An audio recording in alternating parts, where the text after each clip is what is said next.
मेरे स्कूल के कुछ दोस्त हैं, बहुत छोटा सा ग्रुप है मेरा स्कूल का, जिन्होंने मुझे प्रॉब्ली हर रोज़ मेरा ख्याल रखा होगा, हर रोज़ कॉल मैसेज वीडियो कॉल किया होगा पूछने के लिए कि आज कैसा फील हो रहा है, क्या दिमाग में चल रहा है। और अपने आप को इतना कंज्यूम मत करवा दीजिएगा यूपीएससी से कि अब पूरी अपनी आइडेंटिटी हम बना देते हैं कि हम यूपीएससी एस्पिरेंट हैं, हम आईएएस बनना चाहते हैं। तो ये आपकी लाइफ का पार्ट नहीं बनता, बट पूरी आपकी लाइफ बनती। आसान है क्योंकि मेरे साथ जॉब था, मम्मी की ट्रीटमेंट थी, बहुत डिमांडिंग थी, वो सब चीज़ें इमोशनली लेवल पे डिफ़िकल्ट था। जो भी आप मटेरियल, कोचिंग मटेरियल हो या फिर स्टैंडर्ड बुक्स आप ले रहे हैं, फ्रॉम मेंस पर्सपेक्टिव अगर बात करूँ तो ऐसे पढ़िए कि आपको आंसर लिखना है इससे। सेकेंडरी होगा कि आप इससे नॉलेज गेन करें, और प्राइमरी की इससे मैं एग्जाम कैसे क्लियर करूँगा। अब मेरे जो एक्चुअल नोट्स थे उसके भी क्रिस्पर नोट्स बनाता था मैं, उसके भी एक थर्ड लेवल नोट्स बनाता था, एक पेज के notes. Hello everyone, welcome to student of friends. अभी हमारे साथ हैं अनिमेश प्रधान सर, जिनका यूपीएससी में 2 रैंक के साथ सिलेक्शन हुआ है, आप सभी जानते ही हैं। तो सर से आज हम उनकी जर्नी डिस्कस करते हैं, क्या स्ट्रैटेजी बनाई। इनका ये फर्स्ट अटैम्प्ट में सिलेक्शन हुआ है, साथ ही सर जॉब करते थे, जॉब के साथ फर्स्ट अटैम्प्ट में सेकेंड रैंक सिक्योर करना अपने आप में काफ़ी बड़ी बात होती है और काफ़ी यूनिक स्ट्रैटेजी भी होगी या फिर कुछ ऐसी टिप्स होंगी जो कि इन्होंने अपनी प्रिपरेशन के दौरान फॉलो करी होंगी। सो आज हम डिस्कस करते हैं सर से।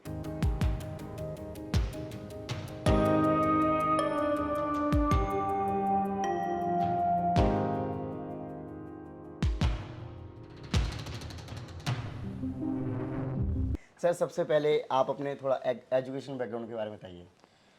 मैंने अपनी पूरी स्कूलिंग और 12th तक मैंने सीमी स्कूल में, DAV public school MCL Kalinga area में किया हुआ है। उसके बाद मैंने एनआईटी राउरकेला से BTech in computer science and engineering 2021 में मैं ग्रेजुएट हुआ। फिर कैंपस प्लेसमेंट के through I got into Indian Oil Corporation, और अभी भी as an information systems officer मैं इंडियन ऑयल में कार्यरत हूँ। ओके सर, जनरली कहा जाता है कि सिविल सर्विसेज की जो प्रिपरेशन करते हैं स्टूडेंट्स, वो एजुकेशनली बैकग्राउंड वाइज काफ़ी स्ट्रांग होते हैं या फिर फैमिली बैकग्राउंड काफ़ी स्ट्रांग होता है, तो आपके साथ कैसा रहा सर? मतलब ये एक मिथ हो सकता है, बट मेरे लिए ये सही था। मैं बचपन से एकेडमिकली ब्राइट रहा हूँ, और मेरी फैमिली बैकग्राउंड भी बहुत एजुकेशन ओरिएंटेड थी। मेरे पापा पॉलिटिकल साइंस में लेक्चरर थे, और मेरी मम्मी हिस्ट्री में पोस्ट ग्रेजुएट थी, और most part of her life वो स्कूल हेडमिस्ट्रेस थी। तो और मेरी बहन भी अभी असिस्टेंट हॉर्टिकल्चर ऑफिसर हैं ओडिशा गवर्नमेंट के तहत, और वो भी काफ़ी एकेडमिकली ब्राइट थी।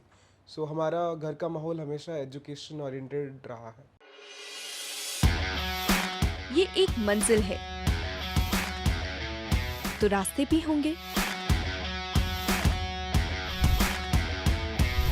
और एक मेंटर भी जो मुश्किलों को आसान बना दे। नतीजे संयोग नहीं होते, दूसरों से बेहतर स्कोर होते हैं। GS Score, an institute for civil services. Good career is a process, and mentoring at GSU Score is driven by primarily 2 objectives. One is empowerment and another is excellence. This is what we are known for. कामयाबी की राह पर 1000 से भी ज्यादा निशान। GS Score।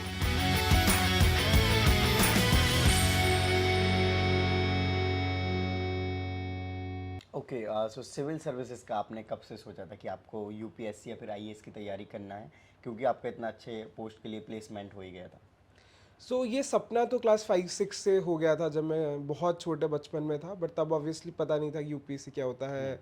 तब सिर्फ ये था कि आईएएस बनना है, और इससे कुछ बेहतर कर सकते हैं, और बहुत इंटरेस्टिंग प्रोफाइल है ये। फिर जब 9-10 में आया तब क्लियर कट आइडिया बन गया था कि मुझे जो भी करना है, इंजीनियरिंग हो मेडिकल हो, क्योंकि उस टाइम पे वही दोनों बेस्ट ऑप्शंस लगते थे। और उसके साथ I take up job, job के साथ तैयारी करनी, बिकॉज हम बहुत प्रिविलेज बैकग्राउंड से नहीं आते थे, तो पता था कि विदाउट जॉब तो स्पॉन्सर नहीं हो पाएगा। आई हैव टू पहले एक जॉब करनी पड़ेगी खुद से, जॉब के साथ साथ प्रिपरेशन करनी पड़ेगी। तो ये पूरा स्ट्रैटेजी कि ऐसे ऐसे प्रोफेशनली करना है, ये स्कूल टाइम से एक माइंड मैप बना लिया था कि ऐसे करना है मुझे। राइट, जैसे आपके मैंने इंटरव्यूज या फिर रील्स देखे हैं सर, जिसमें आपका रिजल्ट आने का रिएक्शन आपने बताया है, आपके पेरेंट्स नहीं है, तो सर मतलब फर्स्ट अटैम्प्ट में अपने आप में रैंक सेकंड आना, ये तो काफ़ी अनबिलीवेबल होता है। आपको आई थिंक अभी भी श्रिंकिन नहीं हो रहा होगा कि नहीं फर्स्ट अटैम्प्ट में सेकंड रैंक आ गया सर?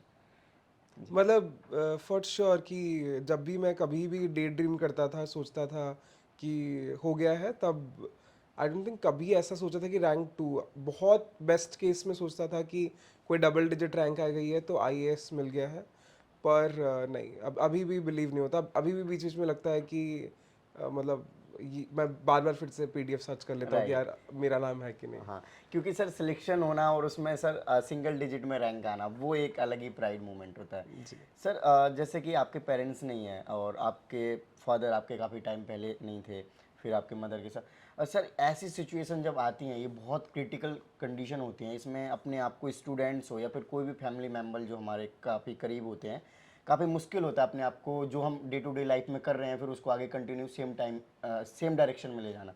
तो सर आप कैसे इन सब चीज़ों को ओवरकम करें, या फिर स्टूडेंट्स के साथ अगर ऐसी प्रॉब्लम्स होती हैं या फिर कोई ऐसी कोई मेजर बीमारी वगैरह हो जाती है, कुछ भी हो सकता है सर? बहुत डिफ़िकल्ट था, हर रोज़ डिफ़िकल्ट था। अभी मैं अगर 2 मिनट में बोल भी लूँ कुछ भी, बट अगर मैं कभी सोच के बैठता हूँ लास्ट 2 साल कैसे बीते हैं, हर रोज़ मुश्किल था। और वो ऐसा डिज़ीज़ है, इतना ख़राब डिज़ीज़ है कैंसर, वो आपसे हर कुछ छीन लेता है आपसे, और हर रोज़ वो अनसर्टेनिटी रहती है कि कल क्या होगा। और मेरी बहन ने मुझे बहुत हेल्प किया है, जो डेली स्ट्रगल होते थे cancer treatment, cancer side effects के, उन्होंने बहुत संभाला है उसे। और मेरे स्कूल के कुछ दोस्त हैं, बहुत छोटा सा ग्रुप है मेरा स्कूल का, जिन्होंने मुझे प्रॉब्ली हर रोज़ मेरा ख्याल रखा होगा, हर रोज़ कॉल मैसेज वीडियो कॉल किया होगा पूछने के लिए कि आज कैसा फील हो रहा है, क्या दिमाग में चल रहा है। तो वो बहुत इंपॉर्टेंट है। और ये नहीं कि सिर्फ आपके लाइफ में अगर ऐसा कुछ एक्सट्रीम चल रहा है, यूपीएससी स्टैंड अलोन ही इतना लोनली प्रोसेस है, इतना डिफ़िकल्ट प्रोसेस हो जाता है कि आपको वो एक स्ट्रॉन्ग सपोर्ट सिस्टम की ज़रूरत है। और आपको जब भी लगे कि हेल्प चाहिए, आप खुद से बोलिए, मांगिए उन दोस्तों से कि मुझे नहीं फील हो रहा अच्छा, और किसी की प्रेजेंस आपको चाहिए तो आप खुद से वोकल होके बताइए। और थर्डली, मैं मम्मी के डायग्नोसिस के बाद काउंसलिंग सेशंस भी लेता था, अभी भी लेता हूँ। एग्ज़ाम के रिजल्ट के एक दिन पहले भी 15 तारीख को मेरा सेशन था, तो मैंने प्रोफेशनल हेल्प भी लिया हुआ है। ओके, आपने मतलब इस तरीके की सिचुएशन जैसे आपने बताया, यूपीएससी की प्रिपरेशन एक लोनलीनेस देती है, चाहे कोई भी प्रिपरेशन हो, अगर आप उसमें डेडिकेशन के साथ मेहनत के साथ लगे हो तो कहीं ना कहीं अकेलापन फील होता है, और अगर आप ज़्यादा फ्रेंड और सर्कल में जाते हो तो लगता है टाइम वेस्ट हो रहा है। तो सर ऐसे स्टूडेंट्स के साथ डिफरेंट डिफरेंट कंडीशन आती रहती हैं, जैसे आपने काउंसलिंग ली, सर काउंसलिंग किस प्रकार से हेल्प करती है, और कई बार क्या होता है उतना अच्छा काउंसलर भी ना मिले, और जैसे आपके साथ बहुत अच्छे फ्रेंड्स मिले और मे बी बाकी लोगों को ना मिले, तो एक इंडिविजुअल लेवल पे क्या और चीज़ें कर सकते हैं वो अपने आप को राइट डायरेक्शन में रखने के लिए या फिर मेंटली आपको फिट रखने के लिए?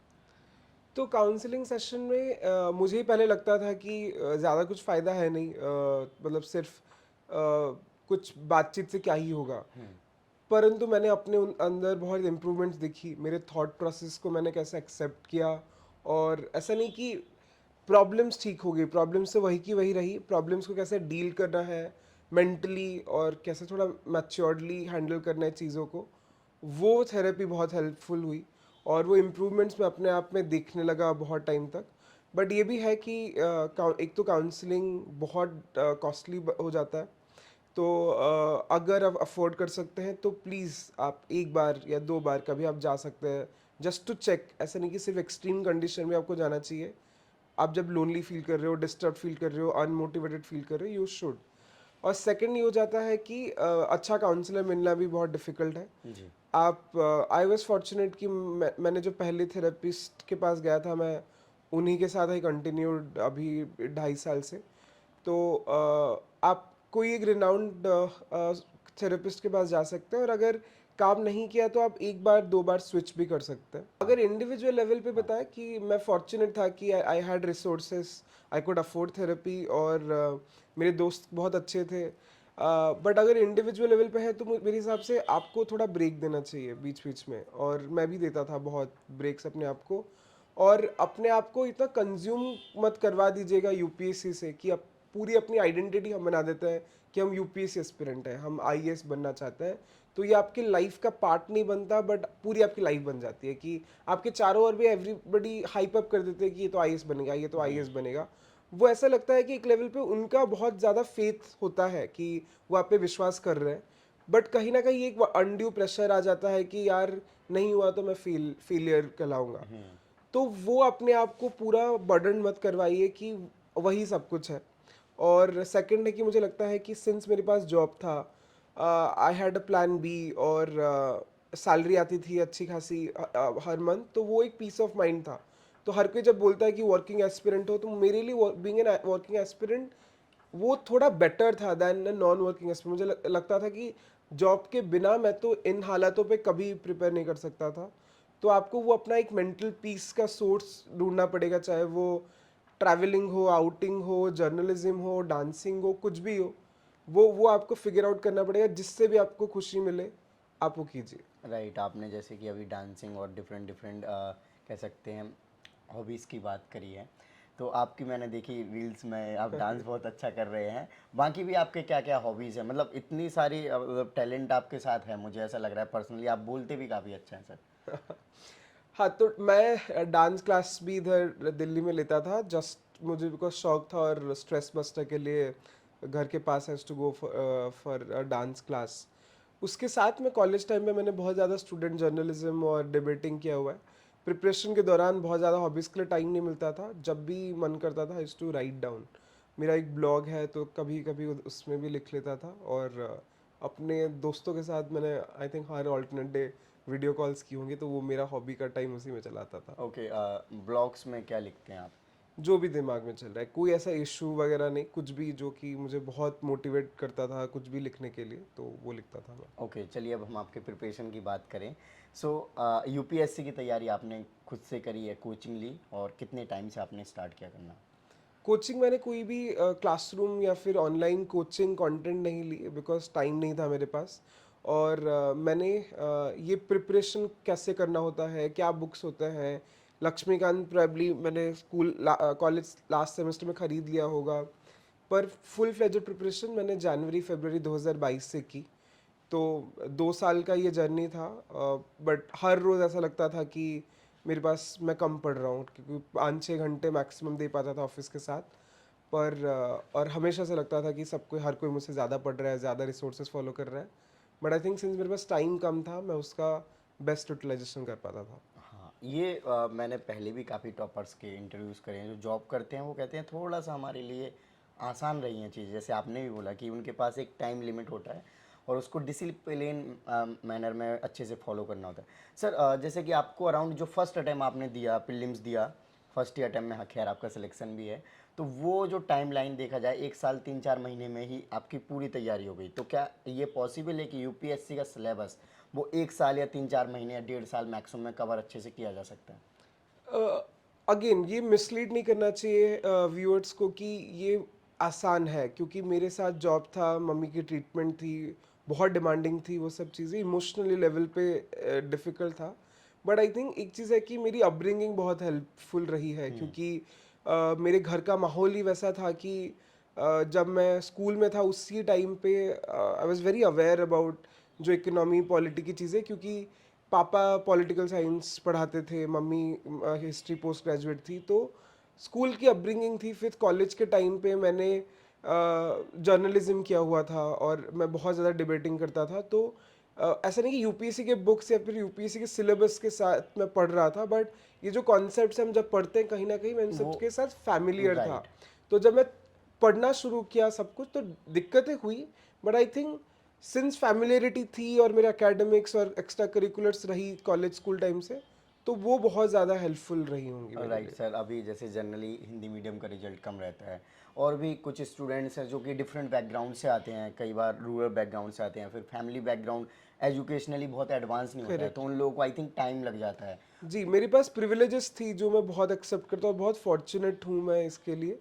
बट हाँ, मतलब हो सकता है, I had seen a lot of toppers जिनके मैंने भी कभी वीडियोस देखे थे, तो उनसे इंस्पिरेशन मिलता था कि अगर ये 1 साल में कर सकते हैं तो मैं भी कर लूँगा। और ये एग्ज़ाम इतना अनसर्टन है कि आपका 1 साल में भी हो सकता है और 4 साल में नहीं भी हो सकता है। तो इतनी अनसर्टन है ये चीज़ें, तो वो आप अगर मेंटल ब्लॉकेज रख लें कि यार 1 साल मैं एकेडमिकली ब्राइट नहीं था तो 1 साल में नहीं होगा, मैं ब्राइट हूँ तो 1 साल में हो जाएगा, इतना कैलकुलेशन करेंगे तो वो आपका एनर्जी बहुत रॉन्ग वे में इन्वेस्ट होगा। आप लाइक द ओनली कंट्रोलेबल जो आपके हाथ में है कि वो हार्ड वर्क, उसी पे if you invest more, I think जो प्रोबेबिलिटी होती है वो सक्सेस की वो बढ़ जाएगी। जी बिल्कुल सही बात है सर। स्टूडेंट टू का शॉप, वहाँ से भी कुछ कुछ मैंने ऑर्डर किया। स्टूडेंट बुक शॉप, वहाँ से आप मंगा लेते थे तो वो लोग भेज देते हैं घर पे। स्टूडेंट बुक शॉप करके तो मैंने वहीं से वो ऑर्डर किया था पार्सल। आप घर बैठे मंगवा सकते हैं स्टडी मटेरियल, जो आपको ये नंबर दिख रहा होगा, इस पर कॉल करें। आपको कोई भी टेंशन लेने की जरूरत नहीं है, चाहे आपको नोट्स चाहिए हो, बुक्स चाहिए हो, टेस्ट सीरीज चाहिए हो, करंट अफेयर्स चाहिए हो, या फिर जो भी आपको बुक्स या फिर स्टडी मटेरियल रिलेटेड चीज़ें चाहिए, आप कॉल करें इनसे और डिटेल में डिस्कस करके मंगवाएं। कोई भी टेंशन लेने की ज़रूरत नहीं है, जब तक आपके घर तक पार्सल नहीं पहुंच जाता है हमारी रिस्पॉन्सिबिलिटी है। जय Hind, thank you. Sir, pre और मेंस आपने दोनों साथ में किया या फिर मेंस की तैयारी करी, प्रीलिम्स की अपने आप हो गई? नहीं, मेरा स्टार्टिंग से फरवरी के जब मैं स्टार्ट किया तभी से इट वाज कि मैं मेंस के नोट्स मुझे दिसंबर तक एंड करने हैं टॉपिक वाइज। तो मेरी सारी जीएस की टॉपिक वाइज नोट्स में बनाता था पूरे दिसंबर तक, और वो मैं करंट अफेयर्स के साथ इंटीग्रेट करता था।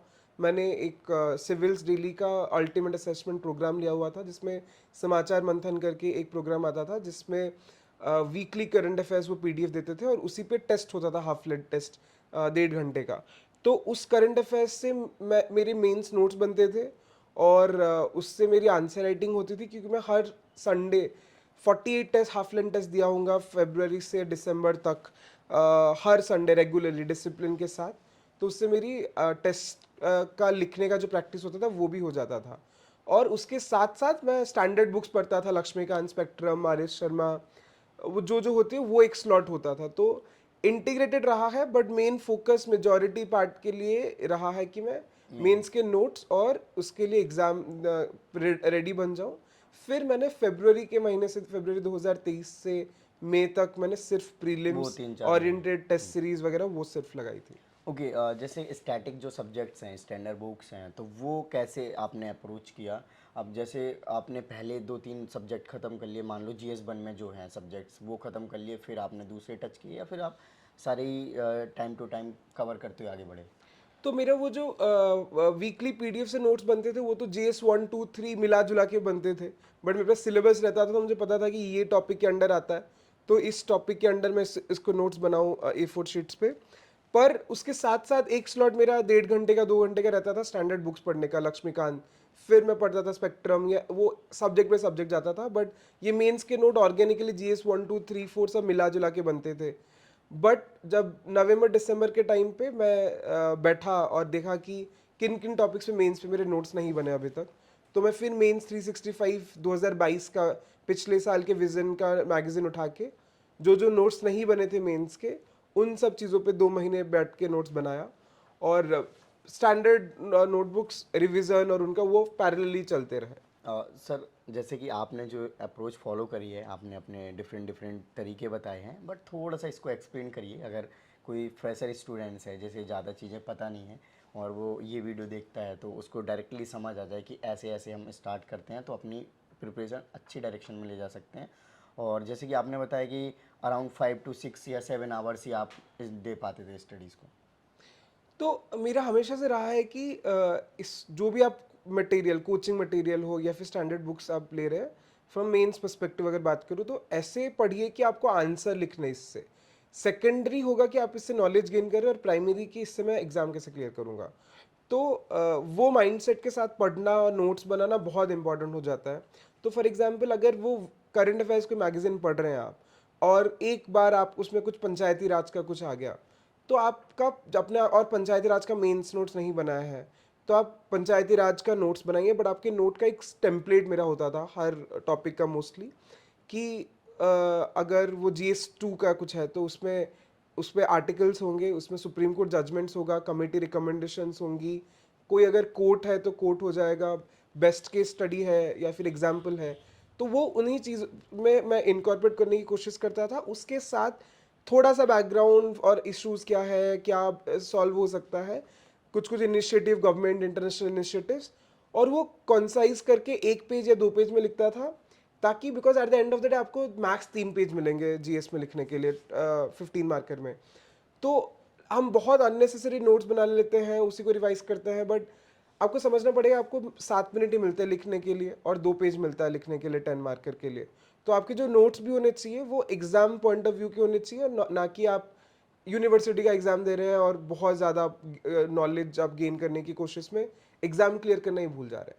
तो आपके जो नोट्स बन रहे हैं, जो मेरे ऑर्गेनिकली बने वीकली पीडीएफ करंट अफेयर्स से, तो वो स्टार्टिंग से ऐसे था कि मेरे पास सिलेबस था, मुझे पता था कि ये अगर मैं पढ़ रहा हूँ कौन से पेपर का है, क्या डायमेंशन रहेगा, तो वो मैं उसी हिसाब से बनाता था कि जैसे ये वैल्यू एडिशन मटेरियल हो और ये सब कुछ कंसाइज वे में हो, एक क्वेश्चन आंसर फॉर्मेट की तरह मेरा नोट्स बनने की कोशिश करता था मैं। Right sir. सर जो स्टैंडर्ड बुक्स होती हैं मेंस में, जितनी भी बुक्स फॉलो की जाती हैं, आई थिंक 25 अराउंड बुक्स, तो बहुत ज़्यादा ही हो जाती हैं वैसे, बट इतनी है स्टैंडर्ड बुक्स अराउंड।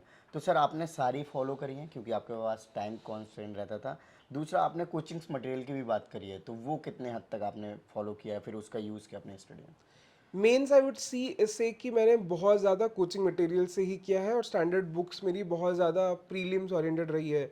आप जो भी बात कर लीजिए, वो Laxmikanth, Spectrum, R S Sharma, PMFIS मैंने एनवायरमेंटल किया था, जोग्राफी के लिए NCERTs, ये सब मुझे लगता है कि बहुत ज़्यादा प्रीलिम्स ओरिएंटेड है, उससे मेंस के कंटेंट निकल सकते हैं, पर मतलब वो आपको खुद से थोड़ा बैठ के निकालने पड़ेंगे। बट कोचिंग मटेरियल जो होते हैं वो ऑलरेडी आपके साथ एक स्टेटिक और करंट सब कुछ मिला जुला के आपको बहुत वेल प्रेजेंटेड वे में दे देते हैं। तो मैंने मेंस नोट्स बनाने के लिए बहुत ज़्यादा कोचिंग मटेरियल्स यूज़ किया था। तो जैसे मैंने बताया कि सिविल्स डेली का समाचार मंथन था, जिससे कि मैंने अपने मेजर मेंस नोट्स बनाए थे।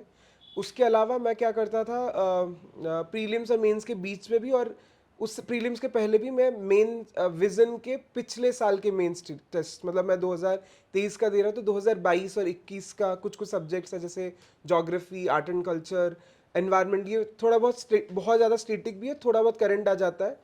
तो इन सब का मैंने टेस्ट सीरीज के मॉडल आंसर्स देके उससे भी नोट्स बनाते थे, कुछ कुछ नए नए पॉइंट्स मिलते थे। तो मैंने इन सब चीज़ों से बहुत ज़्यादा हेल्प लिया है कोचिंग मटेरियल से। और मैंने प्रीलिम्स और मेंस के बीच में शून्य IAS करके है, उनका एक नॉमिनल फीस का एक छोटा सा PDF कोर्स आता था, जिसपे कि 7-8 PDFs होते थे, जिसपे वो ये वैल्यू एडिशन मटेरियल जैसे सुप्रीम कोर्ट जजमेंट्स, एग्जाम्पल्स की स्टडीज़, डेटा पॉइंट्स, वो सब टॉपिक वाइज और GS वाइज वो आपको दे देते थे। तो वो मैंने बहुत ज़्यादा वैल्यू एडिशन के लिए यूज़ किया हुआ था मेंस के लिए। तो ऐसे मैंने बहुत ज़्यादा कोचिंग मटेरियल्स यूज़ किए हैं। स्लीपी क्लासेस के बहुत ज़्यादा फ्री रिसोर्सेस मैंने यूज़ किए होंगे प्रीलिम्स के लिए, और उनकी यूट्यूब में बहुत ज़्यादा फ्री रिसोर्सेज आती हैं, तो उनको मैं अपने हेडफोन्स पे लगा देता था जब मैं कहीं जाता था, काम करता था, तो वो मैंने यूज़ किया है। ओके। और सर एथिक्स ऐसे दो काफ़ी मेजर मेंस में रोल प्ले करते हैं आपकी रैंक दिलाने में, और कहीं ना कहीं स्टूडेंट्स इनको साइड में भी कर देते हैं कि इनको ज़्यादा नहीं पढ़ेंगे तब भी चल जाएगा, तो इनके लिए आपने पर्टिकुलरली क्या किया? तो ऐसे के लिए मैंने प्रीलिम से 1-2 पहले ऐसे लिखे होंगे, बट इवेलुएटेड नहीं किया था, ऐसे ही खुद के पीस ऑफ माइंड के लिखा होगा। बट प्रीलिम्स के बाद ही मैंने ऐसे की प्रिपरेशन शुरू की। आपका मेजर कंटेंट तो GS से बन जाता है, और मेरे लिए थोड़ा इजी था क्योंकि मैं, जैसे मैंने बताया कि मैं स्टूडेंट जर्नलिज्म करता था, तो मैं 2 साल अपने कॉलेज में हर हफ्ते आर्टिकल्स लिखा होऊंगा, तो वो लिखने का वो था, प्रैक्टिस वगैरह थी मुझ में। बट UPSC का ऐसे कुछ अलग लेवल का होता है, तो मैंने टेस्ट सीरीज लगाया हुआ था, 8-10 एसेज मैंने लिखे होंगे, और उसके साथ मैं ये करता था कि उसी 3 महीने के टाइम पे मैं हर रोज़ एक पिछले साल या फिर कई साल टॉपर्स के ऐसे एक दिन में एक ऐसे पढ़ता था, और जो भी चीज़ अच्छी लगती थी, कोई एनेक्डोट, कोई इंट्रोडक्शन, कंक्लूजन, एक पैराग्राफ अच्छा लगता था, तो उसका एक कंपाइलेशन बना लिया था स्नैपशॉट लेके, और उसी को बार बार रिवाइज करता था कि उन चीज़ों को मैं कहाँ पे इनकॉर्पोरेट कर सकूँ। और एक चीज़ होता था, क्योंकि बहुत ऐसे फिलोसॉफिकल आते हैं, एक शेखर सर है को फाउंडर स्लीपी क्लासेस के, तो उनका एक वीडियो आया था 50 फिलोसॉफिकल कोट या फिर 25 philosophical quotes you can use in essay. वो 20 मिनट का होगा एक वो वीडियो, बट आई थिंक मेरे जर्नी का सबसे बेस्ट वीडियो रहा होगा, क्योंकि वो 20 कोर्स ऐसे हैं जो कि आप इतने डायनामिक है, जब मैंने एथिक्स ऐसे बहुत जगह यूज़ किया होगा, और वो बहुत डायनेमिक है, बहुत टॉपिक्स पर यूज़ कर सकते हैं। तो मैंने वो बहुत लिबरल यूज़ किया होगा इंट्रोडक्शन के स्टार्टिंग में, या फिर 2 पैराग्राफ्स को इंटरलिंक करने के लिए। तो उन सब चीज़ें ऐसे फ्री रिसोर्सेज का यूज़ करके और खुद से प्रैक्टिस करता था। इवैल्यूएशन के लिए मैं भेजता था, बट ऑल्सो मैं अपने स्कूल फ्रेंड्स, कॉलेज फ्रेंड्स को भेजता था, जो कि UPSC से जिनका कुछ भी नाता नहीं है, तो वो मुझे एक बहुत फ्रेश और रियल फीडबैक देते थे कि उनको अगर बोरिंग लग रहा है तो फिर मैं समझ जाता था कि यहाँ पे कैसे इंटरेस्टिंग बनाऊँ मैं, तो वो भी मैं हेल्प लेता था अपने फ्रेंड सर्कल से। Okay great sir. जैसे आपने पी की बात करी, आंसर राइटिंग किस तरीके से करते थे, तो सर पी कितनी ईयर के लगाने चाहिए? जनरली 10 ईयर के सजेशन देते हैं, बट मेंस ओरिएंटेड कितने सालों के? मेंस में ऐसे है कि मेंस मेरे पास टाइम नहीं था कि हर पीवाई को मैं लिख सकूं। मैं कोई अगर चीज़ स्टार्टिंग से पढ़ता था या नोट्स बनाता था तो मैं एक बार देख लेता था। अगर मुझे लगा कि इंटरनल सिक्योरिटी में अभी मुझे बैठ के थोड़ा नोट्स बनाने हैं तो मैं देख लेता था कि पिछले आपने वैसे बताया 7-8 साल के क्वेश्चन देख लिए कि कैसे क्वेश्चन आ रहे हैं, उस हिसाब से मैं नोट्स बनाता था। अच्छा इस टॉपिक पे थोड़ा डेप्थ में नोट्स बनाना है, इस टॉपिक पे ऊपर ऊपर से हो जाएगा। जैसे डिजास्टर मैनेजमेंट पता है कि ऐसे स्टैंडर्ड क्वेश्चंस आते हैं तो उसके इंट्रोडक्शन कंक्लूजन ऑलरेडी रेडी कर लेता था सारे टॉपिक्स के लिए। तो मैंने मेंस के ऐसे आंसर्स नहीं लिखे जीएस के, बट सोशियोलॉजी मेरा ऑप्शनल था तो उसके मैंने पीवाईक्यूज हर टॉपिक वाइज, जहाँ मैं जब रिवीजन करता था तो रिवीजन के बाद पीवाईक्यूज लगा देता था उन क्वेश्चंस का जो मुझे लगता था थोड़ा मुश्किल है या फिर लिखने में मज़ा आएगा, तो वो लिखता था मैं। जीएस के लिए मुझे मेंस पीवाईक्यूज लिखने के लिए टाइम नहीं मिलता था। ओके, आंसर राइटिंग के बारे में आप बार बार बता रहे हैं, तो एक बेस्ट आंसर लिखने के लिए क्या क्या चीज़ें आप रखते थे कि हाँ इतनी चीज़ें होनी चाहिए इस आंसर में? तो मेरा तो हमेशा से था कि बहुत एनरिच होना चाहिए विद वैल्यू एडिशन मटेरियल्स, और एक वही फ्रेमवर्क था कि मुझे हर टॉपिक पे मेरे 3-4 डेटा मेरे फिंगर टिप्स पे होने चाहिए। हर चीज़ में जहाँ पे हो सके मैं आर्टिकल्स लिखूँ या फिर सुप्रीम कोर्ट जजमेंट्स लिखूँ। मैं I think 200 supreme court judgments मुझे याद थे जो कि मैं आई थिंक हर पेपर में यूज़ करता था लिबरली। उसका कॉन्स्टिट्यूशनल अमेंडमेंट्स हो गए और कमेटी रिकमेंडेशंस हर जीएस के लिए मैं प्रिपेयर करता था। और उसके साथ साथ अगर कोई केस स्टडी है, एग्जाम्पल्स है, तो उन सब चीज़ों को हर पॉइंट में इनकॉर्पोरेट करना। ऐसे नहीं सिर्फ इंट्रोडक्शन कंक्लूजन में आप कोई पॉइंट भी लिख रहे हैं तो उस पर आप ब्रैकेट में लिख दीजिए कुछ एक डेटा पॉइंट, ब्रैकेट में एक सुप्रीम कोर्ट जजमेंट लिख दीजिए। तो वो मुझे लगता था कि वो जो एक एक मार्क का डिफरेंस होता है हर क्वेश्चन में, वही बहुत ज़्यादा डिफरेंस क्रिएट कर लेता है, क्योंकि अभी कंपटीशन इतना डिफिकल्ट है कि हर किसी को आंसर लिखना, वो आंसर स्ट्रक्चर सबको पता है। आप डिफरेंस जो क्रिएट करेंगे कितना वो एनरिच्ड कंटेंट है आपका। ओके, सोशोलॉजी ऑप्शनल काफ़ी टॉपर्स के द्वारा ऑप्ट किया जाता है। सोशोलॉजी, एंथ्रोपोलॉजी, पीएसआईआर, 3-4 और हैं जो काफ़ी पॉपुलर ऑप्शनल माने जाते हैं। तो आपने ऑप्शनल चूज़ करने का क्या क्राइटेरिया रखा? आपका टेक्निकल बैकग्राउंड था? तो मेरा एक सब्जेक्ट, एक पेपर था एक सेमेस्टर में, सोशल मूवमेंट्स इन इंडिया, तो उससे मुझे पता चला सोशियोलॉजी एज ए सब्जेक्ट क्या होती है, तो उससे मेरी रुचि थी।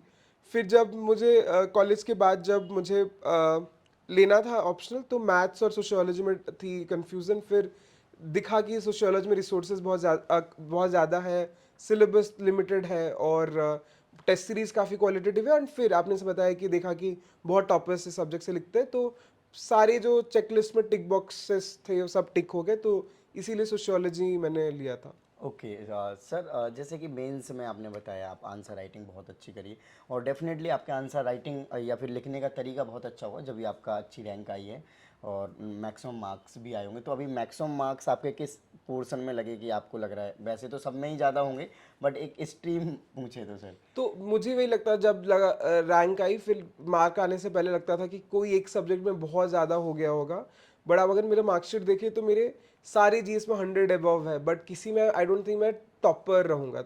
हर पेपर में I would have been second topper या थर्ड टॉपर रहूँगा, बट मैंने कंसिस्टेंटली ऑप्शनल, ऐसे, एथिक्स और जीएस सब में मैंने मतलब अच्छा परफॉर्मेंस किया है। और वो हमेशा से था कि कोई एक पेपर को बहुत ज़्यादा टेंशन नहीं देना या फिर खुद को कंफर्टेबल फील नहीं करवाना है, हर पेपर को इक्वल अटेंशन देना है। तो आई थिंक वो मेरे मार्क्स में भी रिफ्लेक्टेड है। ओके, और जो पेन वगैरह यूज़ करते हैं तो आपने क्या मल्टी कलर पेन का यूज़ किया था या सिंगल?